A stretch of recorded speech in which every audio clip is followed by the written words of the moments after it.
South Africans have handed the ruling ANC party its worst setback since the first democratic elections in 1994. The party lost one of the key metros in the country in one of the most hotly contested elections. Let's get more now from Angelo Kopler, who's live for us in Johannesburg. Angelo, the ANC and the Democratic Alliance have put up a fierce fight for Johannesburg and Pretoria. What's the latest on that front? Well, Panina, just 78% of the vote has been counted and verified. So we're looking at another 22% that still has to be counted for. And no one's claiming a predicted victory just yet. This is the financial and economic hub of the country, and whoever wins this metro controls the economic pulse of the country. It's a key metro. If we look at what's happening in Tshwane, that's the administrative capital. And you must bear in mind that the DA already runs the parliamentary capital, which is Cape Town, and a win here would be a big blow to the ANC.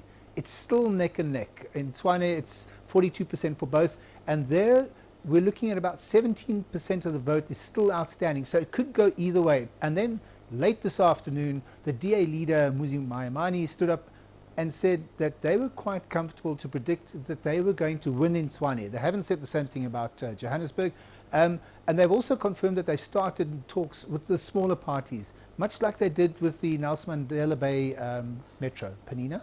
A huge blow, though, Angelo, for the ruling ANC and in Nelson Mandela Bay. Why is this particular municipality important? Put it into context for us.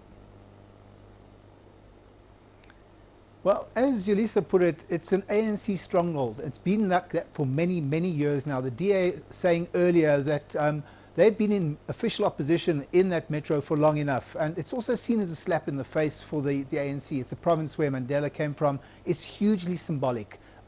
We know that talks have started between the DA and the smaller parties in the Nelson Mandela Bay Metro.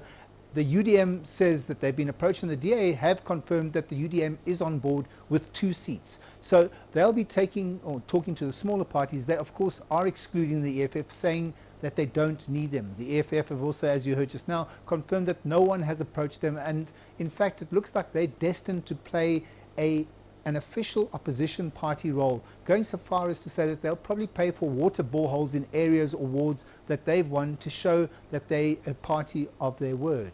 Panina? So, Angelo, what are the major takeaways for the ANC from these elections? We've been tracking the conversations that have been happening, and voters have voted against the ANC and not necessarily for the other candidates or parties. The voters are sending the ruling party a very strong message. You have to listen to us, the voters. It's a lesson for the party that you can't afford to be complacent. That's the other message that we're hearing.